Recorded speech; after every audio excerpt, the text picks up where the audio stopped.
They exiled her at midnight, in the frost, with nothing but the clothes she wore and the sound of Magnus's silence at her back. Maren felt the cold before she felt anything else. It hit the backs of her hands first, then the thin skin at her throat, and by the time her boots found the gravel outside Ravenhollow's iron gates, the chill had reached her lungs and stayed there. She did not turn around. She had made herself a promise about that. But she could feel the gate at her back, the way you feel a door closing in a dream, slowly, with terrible certainty, and no amount of reaching back changes the sound it makes when the latch catches. She had been given no coat. That told her everything about the intention behind the order. They had called it a formal sanction. Pack Elder Oswald had read the words in his flat, administrative voice, the kind of voice that drains consequence from whatever it touches, and Maren had stood in the middle of the gathering hall with 37 pairs of eyes on her and felt the mate bond, that deep, involuntary warmth that Magnus's presence had sewn into her chest over 4 years, go very, very quiet. Not gone, quiet, which was worse, because quiet meant he was still there, still close, still choosing to say nothing. The charge was ritual contamination. The claim was that she had broken the wards herself, deliberately, to call outside power into Ravenhollow's territory. She had not, but Oswald had documents. Oswald had 3 witnesses, and Oswald had Magnus's signature on the sanction order, pressed in black ink on white paper, and she had seen it herself when the paper was turned toward her in the hall. Magnus had signed her out of her own life. Now the frost grew teeth, and the thornwood forest opened ahead of her, 200 acres of old-growth forest that the pack used as a northern border, wild and dark and full of things that did not recognize Ravenhollow's authority. No pack member had wintered there in living memory. No pack member had been expected to. She walked into it anyway. She had walked 6 minutes into the thornwood when she realized she was not alone in it, and 3 more minutes before she understood what that meant. Maren had met Magnus Voss for the first time on the night of the autumn reckoning, which was what the Ravenhollow pack called the year's final full moon assembly before the cold months settled in. She had been 24, he had been 29. She had grown up on the eastern edge of pack territory in a house that her mother had inherited and that the pack acknowledged without particularly caring about. Her bloodline was old but thin, a quiet branch of a quieter family, and no one had expected her to matter at any formal gathering. She had gone because her mother asked her to, because her mother had asked her to do most things, and because Maren had not yet learned to measure the cost of compliance before agreeing to it. The reckoning was held on the stone platform at the center of the Ravenhollow grounds, ringed by torches and attended by every ranked member of the pack. Maren had stood near the back with the unranked members, which was where she belonged and where she had expected to remain, watching the elders conduct their business and thinking about the book she had left open on her kitchen table. Then Magnus had come through the crowd and stopped 2 feet from her. She had known him by reputation, the Alpha's second son, 29 and still unbound, the one they said was waiting for something the pack couldn't quite name. He was tall in the way that made space feel smaller, with dark hair that the torchlight caught at the edges, and a stillness to him that she had misjudged, at first, for arrogance. She had felt him coming before she saw him. That was the first moment she understood that the mate bond was not a metaphor. A warmth had climbed her sternum from the inside, slow and specific, like a lamp being turned up in a cold room, and when she followed the direction of it and found him already watching her, the breath left her body in a way that had nothing to do with surprise. He had said, "You're Maren Ashfield." She had said, "I know who I am." He had been quiet for a moment, and then something in the set of his face had changed. Not a smile exactly, but the relaxation of a held thing, and he had said, "Good. I've been trying to find a woman who does." It was not a romantic line. It was simply true, and Marin had understood from the way he said it that he meant exactly what the words said, and nothing more complicated than that. She had found, to her own surprise, that this made her feel more seen in 30 seconds than she had in most of the previous year. They had stood together through the rest of the reckoning without sitting down. He had asked her what she thought of the elder deliberations, and when she told him plainly that Elder Oswald dominated the discussion in ways that foreclosed other voices, that the territorial expansion vote should have had more time for objection, Magnus had listened without interrupting and then said, "Write that down. I want to read your actual reasoning." Not condescending, genuinely interested. She had gone home and spent 2 hours at her kitchen table composing a 3-page analysis of Ravenhollow's elder council procedures, expecting nothing to come of it. And Magnus had read every word and sent back a page of questions in his own handwriting by the following morning. That was how it had started. Not with fire or ceremony, with the slow accumulation of being paid attention to. Over the next 6 months, he had come to her often. They had argued about pack history and territorial law and the proper interpretation of the old ward rituals, and somewhere in the middle of all that argumentation, she had understood that the warmth in her chest had expanded until it was no longer just warmth. It was weight, the good kind, the kind that tells you something is real. She had not told him. She had grown up knowing that a woman from a thin bloodline did not tell an alpha's son what she felt until she was certain it would not be used against her. Magnus had told her instead. On a night in early spring when they had been walking the eastern border of the territory, arguing about the ancient pact between Ravenhollow and the Thornwood's warden spirits, whether the pact was still binding or had dissolved with the last of the spirit walkers, he had stopped walking and turned to her and said, with no preamble at all, "I think you're my mate. I've thought so since October. I want to know if you feel it too." She had felt it since October. She had felt it for 5 months and done nothing about it. "Yes," she said. He had exhaled like a man setting down something heavy, and then he had taken her face in his hands, warm palms, careful grip, a touch that asked rather than assumed, and said, "I'm going to need you to stay. Whatever happens with my father and the elders, I need you to stay in the territory and not let them push you to the edges." She had understood it as a promise of protection. She had taken it as one. She had stayed. For 4 years, she had stayed. The 4 years were not simple. Alpha Voss the Elder had never openly opposed Marin. He was too careful for that, but he had never included her in any formal capacity either. The elders had treated her as Magnus's personal preference rather than his recognized mate, delaying the formal bonding ceremony on procedural grounds that shifted every time they were addressed. Elder Oswald, in particular, had made a quiet, patient project of her marginalization. Appointments not extended, invitations worded to imply +1 rather than co-member. Small, repeated signals that her place in Ravenhollow was conditional and personal rather than structural and permanent. Magnus had fought this. She needed him to have fought this. He had brought her concerns to his father 3 times that she knew of, argued for her formal recognition before the council, threatened twice to escalate to the Highland Tribunal if the bonding ceremony was blocked again. He had not always won, but he had shown up, consistently, and that had been enough. Enough to keep the warmth in her chest from curdling into doubt. Enough to make the 4 years feel like a foundation being built, rather than sand being walked across. The wards had failed in September.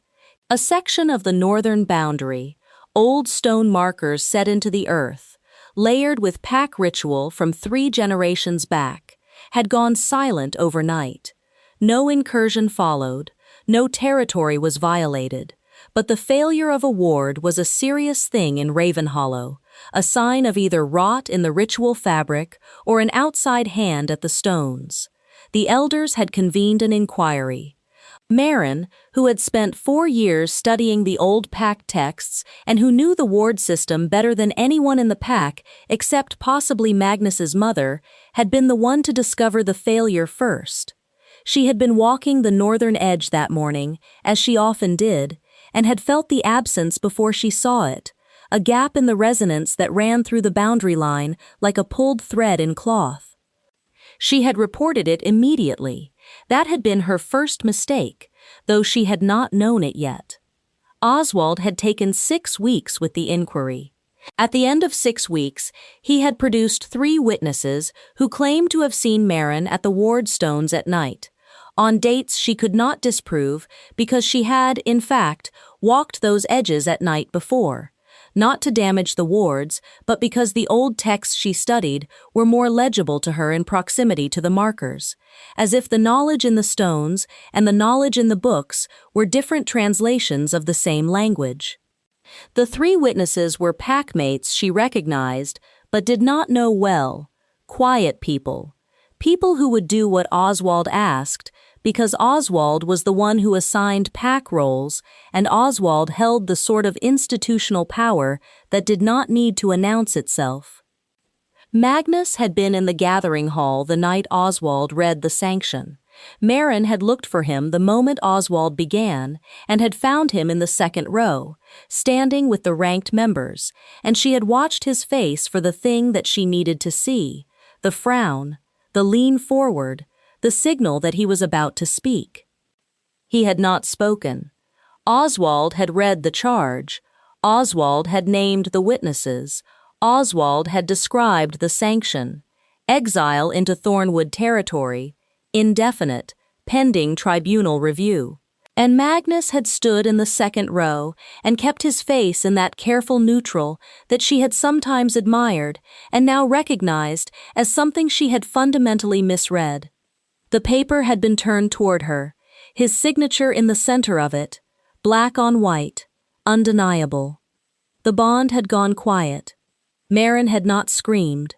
She had been aware of 37 faces watching for her reaction, watching for evidence of guilt, watching for the thing that would confirm what Oswald had told them, and she had made herself breathe through her nose and stand straight and say, in a voice that was only slightly thinner than she wanted it to be, "I'll need my boots." Oswald had looked surprised, which was the only satisfaction available. She had been given her boots, nothing else. Now, the thornwood closed around her, and the cold was a living thing pressing from every direction. And Marin walked deeper because there was nowhere else to go, and because staying at the edge was the same as lying down. She had read about the Thornwood's warden spirits in the old pact texts. She had read about them carefully. The way you read about something you suspect is more important than anyone currently admits. Following footnotes, cross-referencing the older documents, building a picture from partial sources, the way you build a fire from wet wood. The spirits were old, older than Ravenhollow's founding, and the pact between them and the pack had been a negotiated thing, not a conquest. The pack had agreed to maintain the ward boundary not as an act of territorial control, but as an act of reciprocal protection. The wards kept Thornwood's deep territory undisturbed by human settlement, and in exchange, the warden spirits recognized the pack's authority on the western edge. What the current elders did not know, or did not admit, was that the original pact had included a secondary clause. Marin had found it in a text so old that the ink had faded to near illegibility, a document that Elder Oswald's catalog listed as corrupted and non-canonical. She had read it anyway, because non-canonical in Oswald's records often meant inconvenient, and she had been right. The secondary clause was this: in the event of ward failure caused by pack negligence or internal betrayal, the pack's protection transferred, not to the pack, to whoever among the pack had been unjustly cast out. Marin had not known she would need this clause. She had filed it in the part of her mind where she kept things that might matter someday, and she had gone on with her life. And now someday had arrived. She walked for an hour in the cold and the dark, her breath making small clouds that dissolved as fast as she made them, and she let herself feel the mate bond's quiet pulling, because ignoring it was more exhausting than acknowledging it. Magnus was behind her, somewhere, fixed in her chest like a compass needle pointing at something she had decided not to walk toward. She was aware of him, the way you are aware of a tooth that has stopped hurting, not in pain, but conscious of the place where the pain had been, and not quite able to trust the absence. She did not let the awareness stop her feet. The Thornwood's warden spirits made their first contact not as vision or sound, but as warmth. A warmth that was entirely different from the bond warmth of Magnus. Older, more impersonal, the way the heat of the earth itself is different from the heat of another body. It began in the soles of her feet, rising through the frozen ground like a current, and within 4 steps, she understood that it was intentional, that something in this forest knew she was here, that it had been waiting for exactly the kind of circumstance that had delivered her. She stopped walking. "I know about the secondary clause," she said, "to the darkness and the trees." The wind shifted. What happened next in the Thornwood was not quick, and it was not simple, and it asked more of Maren than she had expected to have to give. The warden spirits communicated the way very old things do, obliquely, through sensation and image rather than language, and what she understood from the first hours of contact was that they had been watching Ravenhollow's ward line deteriorate for 3 seasons. Not from external pressure, from internal neglect. Oswald's council had not performed the required renewal rituals in 4 years, not since the death of the last elder who had known how to do them correctly, and the wardstones had been failing slowly, the way a fire fails when no one tends it, by degrees too small to notice until the cold is already inside. The failure she had discovered was not the first, it was the most visible. The spirits could see this clearly. They could also see, in whatever way warden spirits perceive time and intention, that Maren had not caused the failure. They had been present when she walked the ward lines at night. They had been present when Oswald's 3 witnesses had stood at the boundary markers 2 nights before the inquiry closed, and they had watched 2 of those witnesses place fresh boot prints in the mud to match Maren's documented pattern. They could not speak in a court of pack law, but they could show Maren what they had seen. She spent 4 days in the Thornwood. The first night she built a fire from dead branches the way her mother had taught her. Her mother had known practical things, unpack things, the kind of knowledge that doesn't get you ranked in Ravenhollow but does get you through a cold night, and she burned enough wood to keep sensation in her fingers. The warden spirits brought her nothing, gave her nothing material, but she did not freeze, and she understood that the warmth she felt rising through the earth when she slept was not coincidental. The second day she walked deeper, following the warmth, the way you follow a thread in a labyrinth, and in the old heart of the Thornwood she found the primary wardstone. Not the boundary markers, those were copies, residual points.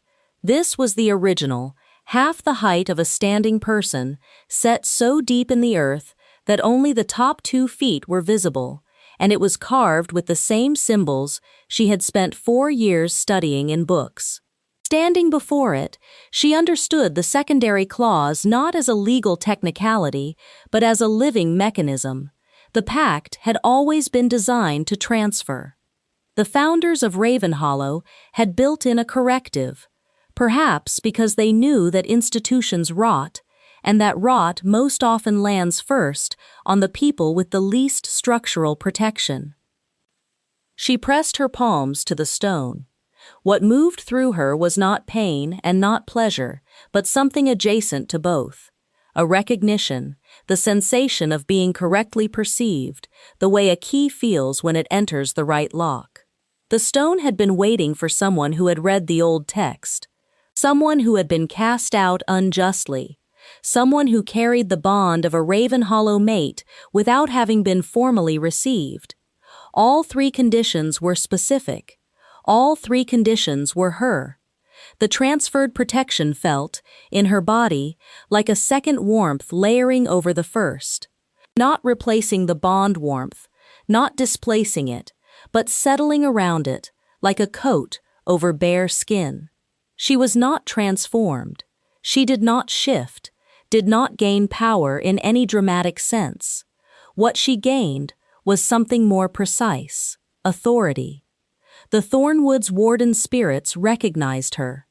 And through that recognition, the secondary clause activated, which meant that Ravenhollow's ward system, currently failing, currently in Oswald's negligent stewardship, became, in the terms of the original pact, her legitimate concern.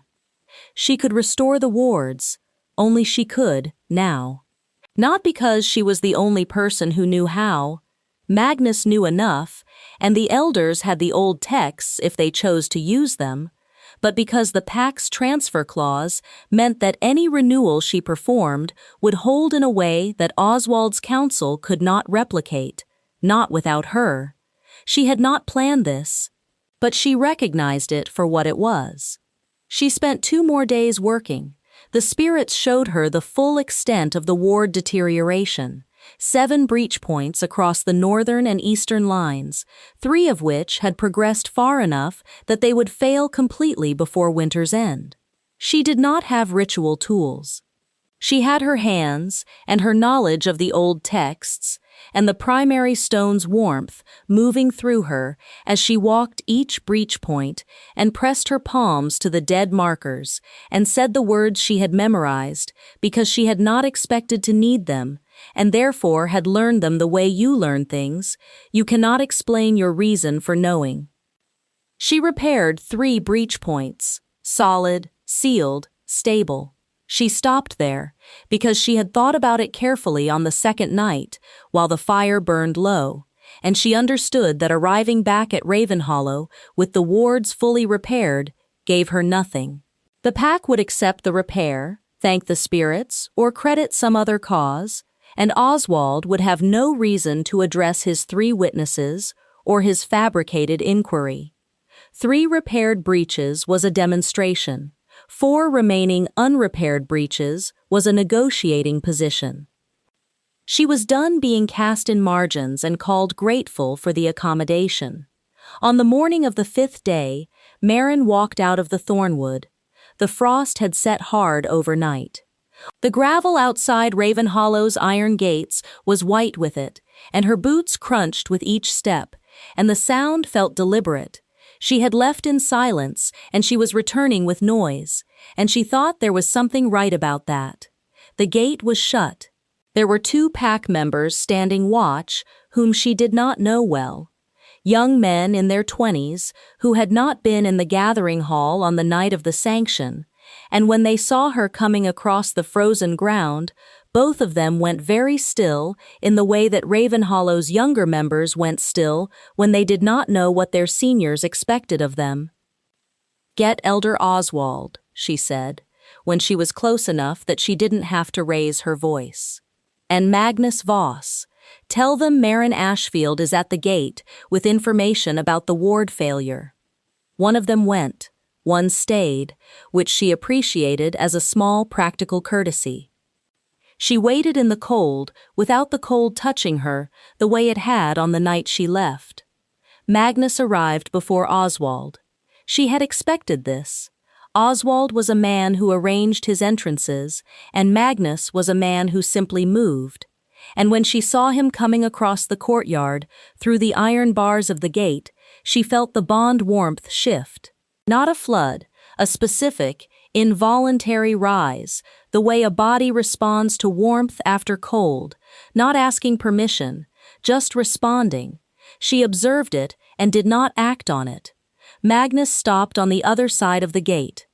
He looked at her the way a person looks at someone they had composed a fixed internal image of and finds, in the real presence, slightly undone by the discrepancy. He was wearing no coat either, she noticed, which meant he had come the moment he heard she was here, without stopping for practical considerations. She filed that detail. Marin, his voice was low, careful, with something underneath it that she had no current interest in being kind toward. You signed the order, she said. He held her gaze. I know. I want to understand why, before I say anything else. Magnus exhaled. His breath clouded between them. Oswald told me. He told me the inquiry was procedural, that it would be dropped at tribunal once the actual cause was established. He said signing was a formality to satisfy the council, that it didn't mean, he stopped. I know how that sounds. It sounds like you made a decision about my life on the basis of a man who has spent 4 years removing me from every room that mattered. And you did not tell me. She watched his face. She was looking for the thing he was made of under the formality, because she had believed, for 4 years, that she knew what it was. You did not tell me, Magnus. I stood in that hall, and the first I knew of your choice was reading your name on the paper. He did not look away. He did not offer an explanation beyond the one he had given. What he did was press his hand flat against the iron bars of the gate, not reaching, just placing it there, and say, I was wrong. Not procedurally wrong. Wrong in a way that had to do with protecting myself from my father's counsel, rather than protecting you. I knew that while I did it. I have known it every hour since you left. She looked at his hand on the gate. The warmth in her chest was loud and inconvenient. Open the gate, she said. He opened it. The 3 steps between them felt like crossing a geography. When she stopped in front of him, close enough that she could feel the warmth radiating from his chest in the cold air, she did not move toward him, and he did not move toward her, but the bond warmth wrapped around both of them like something visible, and she thought that whatever she decided, the bond had already decided, and she was going to have to live with the tension between those 2 things for a while. I've been in the Thornwood, she said. I know. I could feel you in there. His voice dropped. I came to the tree line twice. I know. I felt you at the edge. She looked at him steadily. You didn't come in. I didn't know if you wanted me to. I didn't. Then, she let that sit between them. I've made contact with the warden spirits. I've activated the secondary clause of the original pact. I've sealed 3 of the 7 breach points in the ward line, and I've left 4 open, because closing them without this conversation would have been a waste of a negotiating position. And I have, through the spirit contact, the full memory of what Oswald's 3 witnesses actually did the night before the inquiry closed. Magnus's stillness changed quality. It became the stillness of a person recalibrating something fundamental. The ward failure was negligence, she said. Oswald's counsel, 4 years of missed renewal rituals, possibly deliberate. I have my opinion, but the spirits can't speak to intent. What they can speak to is the fabricated evidence, and I will take that to the Highland Tribunal myself, today, if that is what is required. It won't be, Magnus said quietly. If you give me the names of the 3 witnesses, it won't need to go that far. I'll give you the names when Oswald stands down from the inquiry roll and when the council formally withdraws the sanction, not before. A beat. You're negotiating with me. I am telling you what will happen. Those are not the same thing. She held his gaze. The bond warmth was almost intolerable. She let herself feel it fully, because she had decided that suppressing it was a form of lying to herself, and she had made too many accommodations that turned out to be forms of lying to herself. I am not returning to Ravenhollow to be recognized as a formality, Magnus. I want the formal bonding ceremony. I want the council seat that my knowledge of the ward system warrants, and I want Oswald to stand before the full pack and correct the record. Not quietly, not in administrative language, plainly. He was watching her with an expression she recognized from their earliest arguments. The one where he was listening not to form a counter, but to absorb what she was actually saying. Marin, he said her name the way he used to say it in early spring when they walked the eastern border and argued about things that mattered. Low, specific, like the word meant something in particular. I will do every one of those things, not because you are negotiating, because you were always right to want them, and I spent 4 years managing that, rather than fighting for it. He paused. I am sorry, not a formality sorry, a recognition of specific wrong sorry. I made a calculation in that hall that I never should have let myself make, and you paid for it in 5 days of frost. She did not forgive him immediately. She wanted to, because the bond was pressing for it, and because she had missed him with a specificity that the Thornwoods' cold had not diminished. But she had decided, somewhere on the second night when the fire was low and the spirit's warmth was moving through the ground under her, that forgiveness and trust were not the same thing, and she would not treat them as if they were. I believe you, she said. That's different from forgiven. We'll see how the next period looks. Something crossed his face that she might have described, once, as his vulnerability, the part he kept underneath the Alpha's son formality, the thing she had found in the first months of their arguments, and realized, slowly, that she was possibly the only person he showed it to. He nodded, once, accepting the terms. Then he reached out, slow enough that she could have moved back, and touched the side of her face with 2 fingers, just below the temple, the way he used to when he wanted to say something he didn't have words for. The touch was brief. It asked nothing, but the bond rang through it like a string plucked in a still room, and she felt it in every part of her body, and let herself feel it, and did not step back. You're cold, he said. I was, she said. I'm less cold now. She watched his mouth soften, a half-recognition that she had given him something. Not forgiveness, not the clean slate he would have preferred, but the truth, which was that she was still here, that she had walked back out of the thornwood and come to this gate and said his name and meant it. They walked inside together. Oswald was in the courtyard when they entered, not at the gate where the summons had said to come, but positioned at the courtyard's center with 2 of his preferred council members behind him, arranged in the manner of a man who intends to control the shape of a conversation. Marin watched him see her, and watched the calculation run behind his eyes. Was she still exiled? Was she still manageable? What was the state of play? And felt a clean, uncomplicated clarity settle over her. She had spent 4 years reading Oswald's small institutional maneuvers and allowing them to land because she had not wanted to destabilize Magnus's position by being the cause of open conflict. She had made that accommodation so consistently that it had started to feel like her natural posture. She was done with it. Elder Oswald, she said. Her voice carried across the frozen courtyard without effort. The ward breach at the northern boundary was caused by the council's failure to conduct the required renewal ritual 4 times in succession. I have the secondary pact clause active, and the warden spirit's witness to the fabrication of evidence in your inquiry. You have a choice about how the pack learns this information. I recommend you think about that choice in the next 10 minutes, because that's how long it will take for Magnus to call a full assembly. She watched the calculation run out. Oswald looked at Magnus. Magnus did not look back at him. Magnus was looking at Marin. Call the assembly, Marin said. Magnus called the assembly.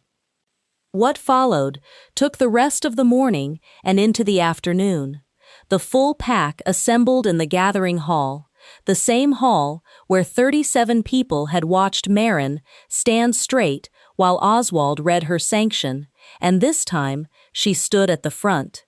Magnus stood beside her, close enough that the warmth between them was evident to anyone who had any sensitivity to the bond, and he did not stand apart or place her at a courteous distance that could be interpreted as procedural rather than personal.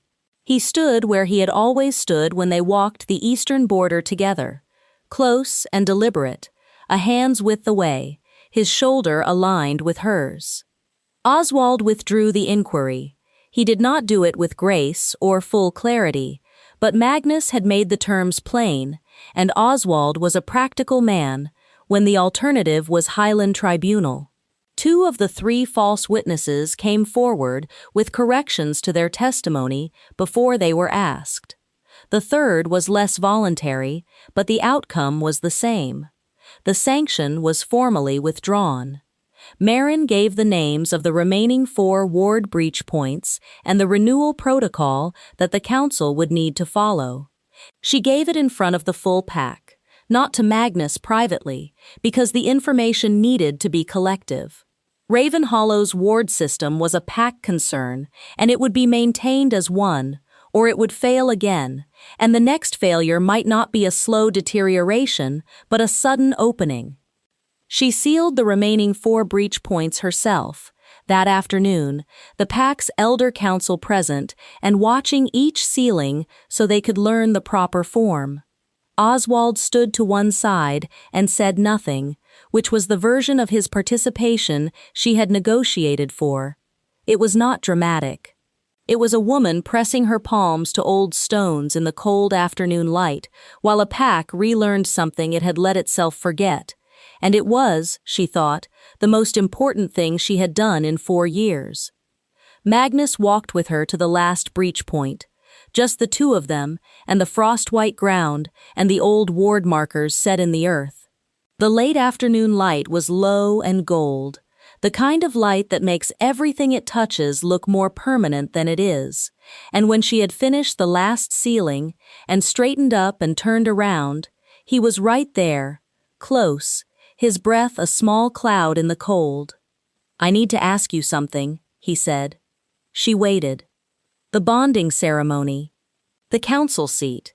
He was looking at her with the specific attention he had always given her, the kind that started with her face and paid attention to everything, and she recognized, fully, that this was what the mate bond had been from the beginning, not the warmth or the pull, but this, his actual sustained attention, a man who looked at her and kept looking as if there was more to see. Do you want those things because you've earned them, which you have, or do you still want them with me? It was a real question, the kind that admitted the possibility of a no. Both, she said. He closed the distance between them without hesitation, both hands cupping her face the way he used to in early spring when their arguments turned into the awareness that arguing was one form of attention and they both wanted a different one. And when he kissed her, it was not an apology kiss and not a performance kiss, but simply the mate bond, finally finding full expression in something physical, warm and certain and without qualification. She kissed him back with everything the 5 days in the thornwood had distilled in her. Not desperation, not relief, but the clear-eyed choice of a woman who knows what she wants and has decided she is done deferring the want. Her hands found the front of his coat and held on. His forehead came to rest against hers in the space after, and they stood there while the cold settled around them and the last wardstone held steady and warm under the sealed earth. "You walked back out," he said, quietly, against her hair. "I always intended to walk back out," she told him. "I just needed to be sure I was walking back on my own terms." He held her tighter, carefully, and she let herself be held, which was also a choice, and felt the difference between letting and being unable to stop. The difference mattered. The formal bonding ceremony was held 6 days later, at the gathering hall, with the full pack in attendance and the elder council in their ceremonial places. Elder Oswald was present because the terms of his withdrawal had included continued participation in formal pack ceremonies, and Marin had decided that his presence, managed and constrained, was more useful than his absence. An absent opposition was an unknown opposition, and she had read enough of the old texts to know that institutional correction required the corrected institution to witness its own correction. The ceremony was performed by the pack's ritual elder, an older woman named Vesa, who had long memory and careful hands, and who had told Marin privately, 2 days before, that she had known about the secondary clause for 15 years and had been waiting for someone who could use it. "Why didn't you use it yourself?" Marin had asked. "Because I wasn't cast out," Vesa had said simply. The clause requires that. The founders were specific. They weren't building a weapon, they were building a corrective that only activates when it's actually needed. Marin had thought about that for a long time. During the ceremony, standing before the pack with Magnus's hands covering hers and the bond warmth finally, fully acknowledged between them, rather than quietly present and publicly ignored, she thought about it again. The secondary clause had been waiting in the old text, unremarked and non-canonical, for however long the text had existed. It had waited for someone to read it carefully. It had waited for someone to be treated as expendable. It had waited, patiently, for those two conditions to coincide in the same person, and when they had, it had been ready. She understood her 4 years at Ravenhollow differently now. Not as a period of being managed, or marginalized, or kept at the edges by Oswald's small, persistent pressures, though all of that had been true. She understood them as the period in which she had accumulated precisely the knowledge and the record of careful attention that made her, in this moment, the only person in Ravenhollow who could restore what had been lost. Oswald had exiled the wrong woman. Magnus said the bonding words in a clear voice, and she said them back, and when the ritual elder closed the ceremony and the pack responded in the traditional affirmation, a single sustained note, collective and warm, that the old texts described as the sound of a bond witnessed, Marin felt the bond warmth in her chest change its quality for the last time. Not louder, not warmer, settled. The difference between water that is moving toward somewhere and water that has arrived. She looked at Magnus. He was looking at her with the expression she had first seen in early spring on the eastern border, the one she had spent 4 years trying to find names for, not ardent, not possessive, but seen. Specifically, carefully, accurately seen. She had married the right man. She had waited until he had become worthy of what she had always been, and she had not shortened that wait because it was uncomfortable, and the waiting had not diminished her. It had clarified her. And she had come out of the thornwood and into this hall with the full weight of that clarity and the full authority of the old pack's corrective working through her, and she stood in the middle of Ravenhollow's gathering hall with her hands linked to Magnus's and felt, for the first time in 4 years, exactly as permanent as she had always been. The council seat confirmation came the following week. Marin took it without ceremony, sat down in the chamber that Oswald had kept her out of for 4 years, and began, methodically and without drama, the work of reading the ward renewal schedules back into active practice. Magnus sat 2 seats away as the Alpha's formal representative and passed her the old documents she asked for without comment because she knew what she needed and he had learned, finally and correctly, that his most important role was not to lead her, but to back her up. Outside the chamber windows, the frost that had settled over Ravenhollow's territory on the night of her exile was beginning to give way. Not dramatically, by degrees, the way things change when the right correction has been made. Slowly, without announcement, one small warmth at a time, until the ground is ready to hold something new.